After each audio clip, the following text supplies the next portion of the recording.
성도 여러분 안녕하세요. 오늘도 아침 예배에 찾아오신 모든 성도님들을 진심으로 환영합니다. 오늘도 주님께서 저희 각자에게 비춰주신 비단에서 거하게 되시길 소망합니다. 이제 기도하겠습니다. 하늘에 계신 하나님 아버지, 오늘도 성령 하나님의 이끄심 속에서 아침 예배를 드릴 수 있도록 인도하여 주심에 감사합니다. 어둠 속에서 살던 저희들을 밝은 빛 가운데로 인도하여 주신 그 은혜에 너무나도 감사합니다. 주께서 인도해 주신 그 길에서 때로는 그림자가 생기고 때로는 어두움이 밀려올 때 완전한 밝은 빛인 그리스도께 나아가 어두움이 밀려 들어오지 않을 수 있도록 무릎 꿇는 저희들이 될 수 있도록 함께하여 주시옵소서.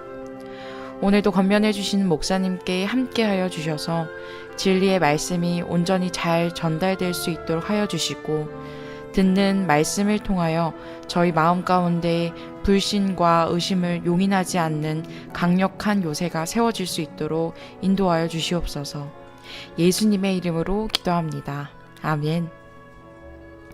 오늘 저희가 함께 묵상할 제목은 빛인가 아니면 그림자인가입니다. 이제 목사님께서 권면의 말씀을 전해주시겠습니다.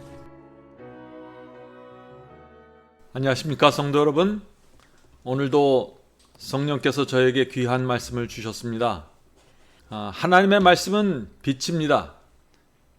빛을 우리가 받으면 우리 마음이 환해지고 밝아지고 생명이 올라오게 되는 것입니다.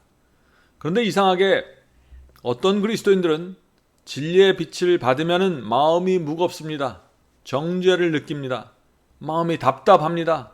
너무 힘들게 느껴집니다. 왜 그럴까요? 빛을 거절하는 정신과 태도가 내 속에 있으면 빛의 큰 장애물이 되는 것입니다. 그래서 오늘은 그 문제를 좀 살펴보려고 합니다. 성도 여러분, 하나님께서는 빛이십니다. 빛이시기 때문에 하나님께서는 의로우십니다. 의롭기 때문에 하나님께서는 거짓말을 하실 수 없는 분입니다. 이사야 5장 20절 오늘 본문 성경절을 읽겠습니다. 악을 선하다 하며 선을 악하다 하며 흑암으로 광명을 삼으며 광명으로 흑암을 삼으며 쓴 것으로 단 것을 삼으며 단 것으로 쓴 것을 삼는 그들은 화 있을진저. 자, 여기 누가 화를 받는다고 했습니까? 하나님께서는 선을 악이라고 하지 못하고 악을 선이라고 하지 못합니다. 그런데 사람들은 악을 선하다고 하고 죄가 있는데 없다고 말합니다. 넓은 길을 가고 있는데 나는 좁은 길을 가고 있다고 자꾸 자기 자신에 대해서 거짓말을 합니다. 죄가 있어도 구원받을 수 있는 것처럼 말합니다. 그러나 성경은 거짓말하지 않습니다. 성경은 그런 사람들에게 화가 임한다고 경고하는 것입니다.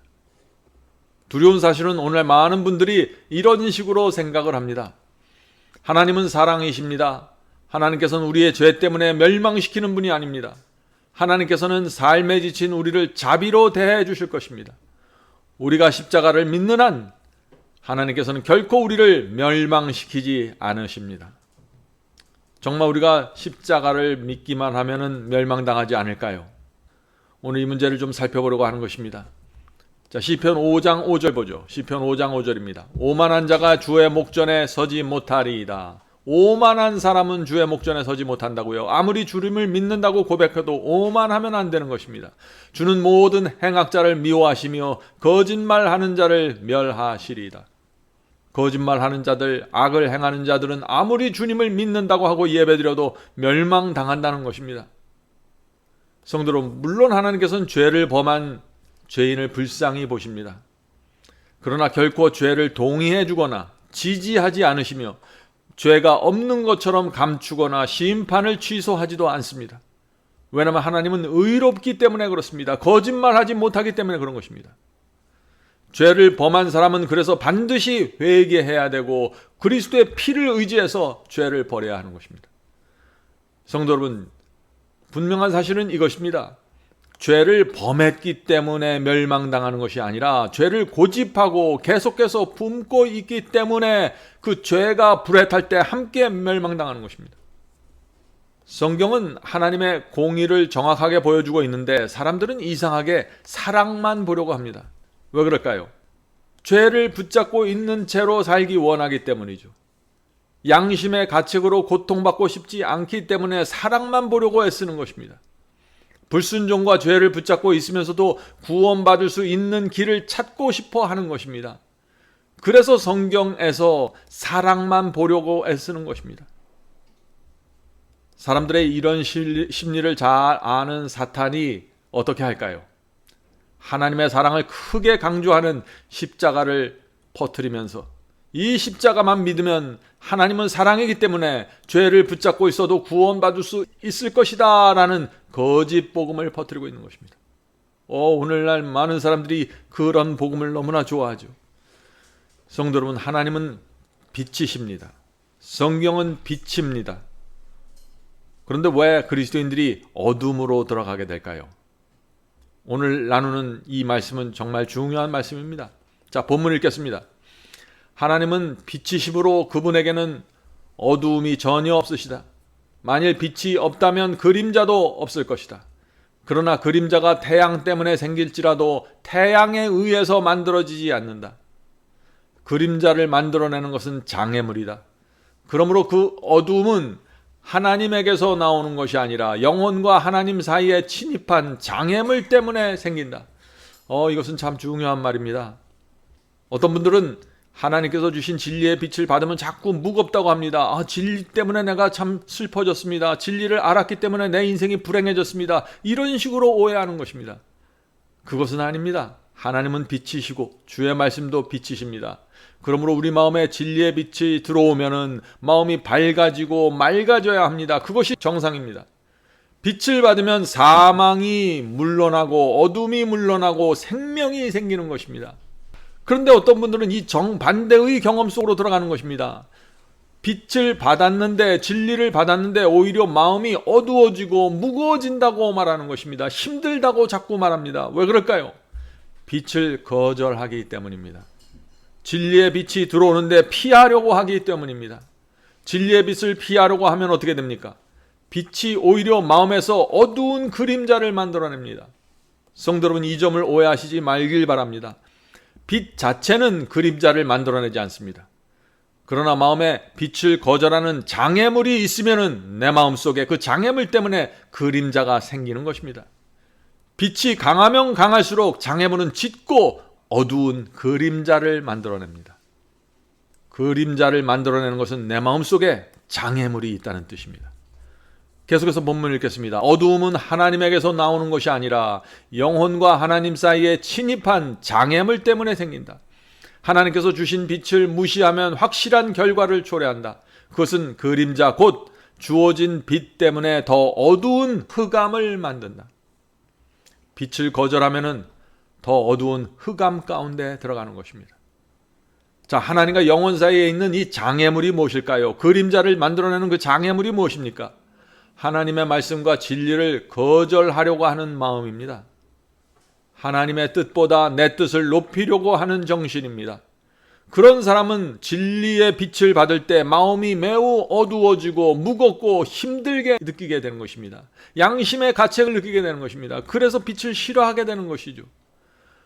성도 여러분, 빛은 내 마음과 삶 속에 있는 어둠을 정확하게 드러냅니다. 무엇이 어두움이고 무엇이 죄인지 빛이 가르쳐주는 것입니다. 그래서 사람들이 이 빛을 받을 때 힘들어하는 것입니다. 거절하고 싶은 충동을 느끼는 것이죠. 계속해서 본문 읽겠습니다.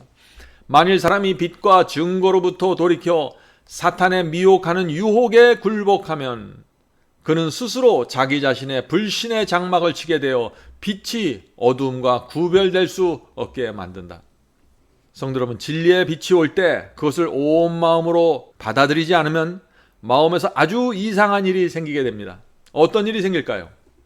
진리를 거절하고 무시하고 싶은 핑계와 구실을 만들어냅니다.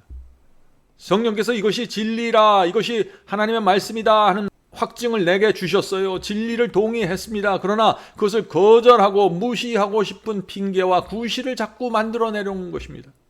다시 말해서 빛을 거절하는 자기 자신을 정당화시키고 합리화시키는 일이 생기는 것입니다. 마음속에서 말이죠. 자, 그렇게 되면은 처음 진리를 받았을 때 느꼈던 그 감사와 기쁨을 잃어버리고 어둠 속으로 들어가게 되는 것입니다. 첫사랑을 잃어버리고 어둠 속으로 들어가는 것입니다.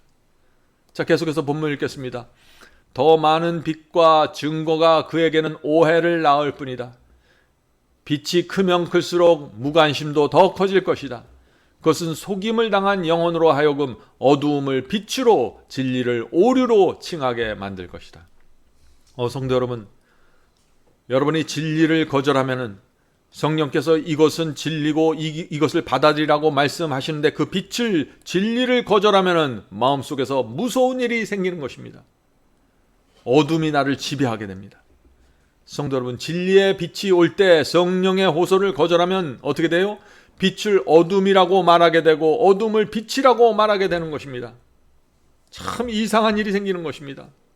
내 자신을 합리화시키고 정당화시키는 과정 속에서 빛이 어둠이 되고 어둠이 빛처럼 내 눈에 보이게 되는 것입니다. 저는 오랫동안 성경을 가르치면서 그런 분들을 정말 많이 보았습니다. 내 자신의 마음에 맞는 말씀을 배우면은 기쁨으로 받아들입니다. 이것은 정말 귀한 진리입니다. 그러고 받아들입니다. 그러나 자기 마음에 맞지 않는 진리가 오면, 내 삶의 개혁과 변화를 가져오게 만드는 그 진리가 오면은 그때부터는 얼굴이 어두워지고 이리저리 핑계를 대면서 거절하는 것입니다. 그런 사람들은 자신이 얼마나 무서운 미혹 속으로 들어갔는지 모른 채 진리의 빛을 거절하게 되는 것입니다. 성도 여러분, 하나님의 말씀이 올 때, 진리가 올 때, 특별히 내가 한 번도 들어보지 못한 새로운 빛이 올 때 내 자신을 철저하게 낮추고 말씀 앞에 굴복하지 않으면 사탄이 내 마음을 지배하고 끌어가는 것입니다. 이런 사람들이 오늘날 기독교에 너무나 많이 있는 것입니다. 자, 본문 읽겠습니다. 사탄은 사람들로 하여금 빛을 부인하도록 이끌기 위하여 끊임없이 일하고 있다. 곧은 길에서 곁길로 접어드는 것은 한 걸음에 불과하다. 하늘을 향한 곧바른 길을 가다가 옆길로 빠져나가는 것은 한 걸음만 실수하고 한 걸음만 빠져나가면 좁은 길에서 벗어나게 된다는 것이죠. 진리가 무엇인지 분명하게 알면서 다른 길을 가기로 선택하면 거기서부터는 사탄이 길을 인도함으로 빛은 완전히 어두움이 되고 어두움은 빛이 된다. 성도 여러분, 이런 지금 문제들은 전부 성령께서 이것이 진리다, 이것이 하나님의 말씀이다 라고 호소하고 알려주는데 거절하면서 시작되는 이 사탄의 역사입니다. 조심해야 되는 것입니다. 불신을 향해 마음을 여는 일은 위험한 일이다.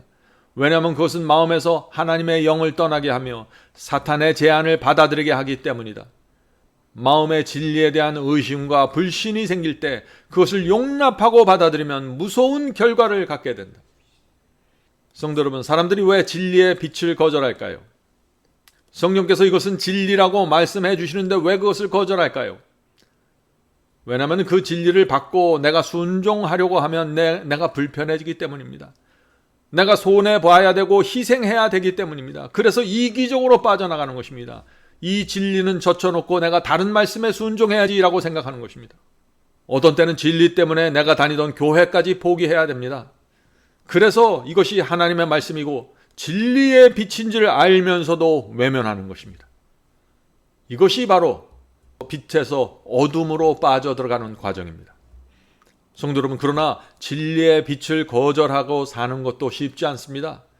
그런 삶도 고통스럽습니다. 사도 바울도 진리의 빛을 거절해서 오랫동안 고통스러운 삶을 살았습니다. 사도 바울도 예수님의 그 순결한 생애를 보면서 성령의 음성을 들었고 큰 감동을 받았지만 계속해서 거절했습니다. 왜요? 그리스도 예수를 받아들이는 한 유대 교단으로부터 자기가 철저하게 배척당하고 출교당할 수 있기 때문이죠. 그래서 사도 바울도 굉장히 고민했던 것입니다. 자, 그 말씀이 사도행전 26장 14절에 나오죠. 사도행전 26장 14절. 사울아, 사울아. 자, 바울이 원래 갖고 있던 이름이 사울이죠. 사울아, 사울아, 내가 어찌하여 나를 박해하느냐. 지금 예수께서 사울에게 말하는 것입니다. 네가 어떻게 나를 박해하느냐. 가시채를 뒷발질하기가 내게 고생이니라. 성령께서 사울의 마음을 감동시켰습니다. 성령께서 진리의 빛을 받아들여야 한다고 말씀하셨고, 지금 내가 가는 길은 잘못되었다고 말씀하셨습니다. 지금 네가 핍박하는 예수님은 하나님의 아들이야 라고 말씀해 주셨습니다. 지금 네가 핍박한 것은 나사렛 예수는 구약 성경이 말하고 있는 바로 그 메시아라는 그 말씀을 주셨습니다. 그러나 사울은 그 성령의 음성을 거절했습니다. 계속해서 뒷발질로 성령의 음성을 걷어찼습니다. 양심이 너무나 불편했고 마음이 아팠지만 거절했습니다. 제자들을 핍박했습니다. 이것이 사울의 고통이었습니다. 자, 계속해서 본문 읽겠습니다. 사람이 무엇이든지 심든지 그대로 거두리라. 갈라디아 6장 7절. 하나님은 그 누구도 멸망시키지 않으신다. 멸망하는 사람은 모두 스스로 선택한 결과이다. 성도 여러분, 이거 정말 중요한 말씀입니다. 탕자는 아버지가 내보낸 것이 아닙니다. 탕자는 자기 스스로 결론을 내고 스스로 선택해서 아버지를 떠나간 것입니다. 그가 다시 아버지께로 돌아오기 전까지 그는 구원받을 수가 없는 것입니다. 자, 계속해서 읽어보죠. 멸망하는 사람은 모두 스스로 선택한 결과이다. 사람이 성령께서 주시는 양심의 가책을 짓누르고 외면할 때 그는 불신의 씨를 심게 되며 이것은 심판대 앞에서 정죄의 수확을 거두게 된다. 마지막으로 잠언 1장 30절부터 33절 말씀 읽겠습니다. 나의 교훈을 받지 아니하고 나의 모든 책망을 업신여겼습니다. 하나님께서 주신 교훈과 교리와 책망을 업신여기는 자들 위험한 것입니다. 그러므로 자기 행위의 열매를 먹으며 자기 꾀에 배부르리라. 어리석은 자의 퇴보는 자기를 죽이며 미련한 자의 안일은 자기를 멸망시키려니와 오직 나를 듣는 자는 안연히 살며 재앙에 두려움 없이 평안하리라. 어떤 사람이 평안하요? 하나님의 말씀을 듣는 자입니다. 하나님의 성령의 감동을 받고 마음의 평강을 누리고 사는 자들입니다. 성도 여러분, 심은 대로 거두고 뿌린 대로 거두는 것이 성경의 원칙입니다. 모든 사람은 하나님의 말씀을 무시하거나 거절한 태도에 대해서 그래서 반드시 심판을 받는 것입니다. 그러므로 진리의 빛이 올 때, 새로운 빛이 나타날 때 조심해야 됩니다. 그 말씀을 놓고 성령의 인도하심을 간구해야 하는 것입니다. 성도 여러분, 마지막 시대에 나타나는 가장 중요한 빛이 무엇일까요? 이 말씀입니다. 저는 온 마음을 다해 오늘 아침에 여러분에게 이 말씀을 여러분에게 내놓겠습니다. 요한계시록 12장 17절입니다. 요한계시록 12장 17절. 용이, 자, 사탄이죠. 사탄이 여자에게 분노하여 돌아가서, 자, 이 모습은 마지막 시대 하나님과 사탄이 크게 투쟁하는 장면입니다. 용이 여자에게 분노하여 돌아가서 그 여자의 남은 자손 곧 하나님의 계명을 지키고 예수의 증거를 가진 자들로 더불어 싸우려고 바다 모래 위에 섰더라. 성도 여러분, 마지막 시대에 우리는 두 개를 가져야 합니다. 첫 번째, 예수의 증거를 가지고 있어야 됩니다. 내 삶 속에, 내 성품 속에 예수의 증거가 있어야 되는 것입니다. 내가 예수님을 믿는다는 증거 말이죠. 두 번째는 하나님의 계명을 지켜야 됩니다. 믿기만 하면 되는 것이 아니라 하나님의 계명을 지켜야 되는 것입니다. 하나님께서는 계명을 지키는 성도들을 지금 마지막 때가 되면서 불러 모으시는 것입니다. 왜요? 용과 싸우는 한 무리의 군대를 원하는 것입니다. 그들을 바로 요한계시록은 여자의 남은 무리라고 말하는 것입니다. 성도 여러분, 계명을 지킨다고 해서 율법주의가 되는 것이 아닙니다. 계명을 지킨다는 것은 하나님의 말씀에 충성한다는 것입니다. 하나님과 사탄의 전쟁에서 내가 하나님의 편에 서서 충성한다는 것입니다. 왜 이 계명을 지키는 자는 충성할까요? 하나님의 은혜가 너무나 커서 그의 사랑이 나를 강권하기 때문에 그분의 말씀과 계명을 도무지 거절할 수 없는 것입니다. 사도 요한은 바로 그런 성도들이 마지막 시대에 나타나서 하나님의 편에 서게 될 것이라고 말하는 것입니다. 그리고 그들을 여자의 남은 자손이라고 부르는 것입니다. 성도 여러분, 의의 길로 여러분을 인도하는 복음이 들려올 때, 참된 회개와 거룩함으로 인도하는 말씀이 들려올 때, 또 말씀에 순종하라는 복음이 들려올 때 조심하십시오. 의의 기별이 들려올 때 양심 깊은 곳에서 들려오는 성령의 음성을 놓치면 안 되는 것입니다. 성령의 음성을 듣고 따라가십시오. 성경 말씀을 펼쳐서 확인해놓고 따라가십시오. 자, 마지막으로 제가 영성교실의 교재로 사용하는 책 예수께 가는 길 47, 48페이지에 있는 글을 읽겠습니다. 선과 성결에 대한 욕망은 좋기는 좋으나 그것으로 그친다면 그것은 아무 소용이 없다. 오늘날 많은 사람들이 선하게 살길 원하고 성결한 삶을 원합니다. 그러나 거기서 그치면 소용이 없다는 것이죠. 많은 사람은 그리스도인이 되려고 희망하고 소원만 하다가 멸망에 들어가게 될 것이다. 저들의 마음은 저희 마음을 하나님께 바치는 데까지 이르지 않는다. 저들은 지금 그리스도인이 되기를 결정하지 않는다. 많은 사람들이 참 나도 참 선한 그리스도인이 되겠다, 순종하는 그리스도인이 되고 싶다, 하나님께 충성하는 그리스도인이 되고 싶다라고 말들을 많이 하고 그런 소원을 실제로 갖고 있습니다. 그런데 그렇게 되기로 결정하지 않는다는 것입니다. 제가 아는 많은 분들이 실제로 수년 동안 결정하지 못한 채 머뭇거리고 있는 것입니다. 그렇게 머뭇거리다가 많은 사람들이 빛을 어둠이라고 하고 어둠을 빛이라고 하면서 빠져나갔습니다. 저는 그런 분들을 볼 때 두려움을 느낍니다. 자, 계속해서 읽겠습니다. 그대들이 진리와 의를 붙잡고 선택할 때 생애에는 전적인 변화가 생기게 될 것이다. 자, 언제 변화가 생기는지 잘 보세요. 그대들의 의지를 그리스도께 바침으로써 그대들은 정사와 권세를 초월한 능력자 하나님과 연결된다. 하나님과 연결되어야만 위로부터 능력을 얻게 될 것이다. 그렇게 해야만 새로운 생애, 곧 믿음의 생애를 살 수 있게 될 것이다. 성도 여러분, 이 믿음의 생애를 살 수 있는 방법이 무엇인가요? 진리가 오고 의의 기별이 올 때 그것을 붙잡고 선택해야 됩니다. 선택할 뿐만 아니라 내 의지를, 내 마음을, 내 뜻을 그리스도께 바치는 것입니다. 그렇게 될 때 우리가 하늘의 하나님과 능력의 하나님과 연결되는 것입니다. 그럴 때 성령께서 내 의지를 붙잡아 주시고 내 순종을 받아 주셔서 새로운 생애, 믿음의 생애를 살 수 있도록 끌어가시는 것입니다. 성도 여러분, 진리에 굴복하지 않는 한, 순종하지 않는 한 아무 일도 일어나지 않을 것입니다. 거듭남도 변화도 생기지 않을 것입니다. 하나님의 말씀과 진리에 순종하지 않으면서 하나님을 사랑합니다, 주님을 믿습니다 라는 이런 고백들이 무슨 소용이 있을까요? 성도 여러분, 우리는 순종의 복음으로 들어가야 합니다. 거기에 안전이 있고 구원이 있고 하나님께서 주시는 평강이 있습니다. 그런 복음을 통해서만 하나님의 빛이, 진리의 빛이 내 속에 들어와서 내 마음과 내 생애를 환하게 만들어주는 것입니다. 부디 성령께서 눈을 열어주셔서 빛을 보게 해주시고 진리를 진리로 바라보게 인도해 주시길 간절히 바랍니다. 이제 기도하겠습니다. 하늘에 계신 저희들의 아버지, 저희들이 수많은 빛을 받았지만 그 빛의 가치를 보지 못하고 정말 이 빛이 무엇인지 깨닫지 못해서 어둠 속에 남아있을 때가 참 많이 있었습니다.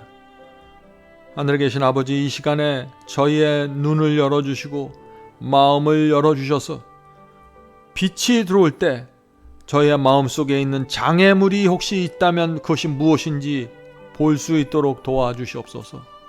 하나님의 말씀과 진리 앞에 우리 마음속에 있는 장애물을 내려놓고 말씀을 있는 그대로 받아들일 수 있도록 도와주시옵소서. 하늘에 계신 아버지, 주의 영이, 주의 말씀이 성령이고 생명입니다. 주의 말씀을 받는데 저희의 모든 것이 걸려 있습니다. 주여, 하나님의 말씀이 내 속에 들어오셔서 오늘 기도하는 성도들 모두에게 들어와서 말씀이 내 속에 있는 장애물들을 제거하고 밀어내고 생명을 만들게 도와주시옵소서. 오늘 하루도 저희와 함께 하여 주시고 예배드리는 성도 위에 하나님의 은혜와 자비가 함께 하여 주시옵소서. 예수님의 이름으로 간절히 기도드립니다. 아멘.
끝날 때까지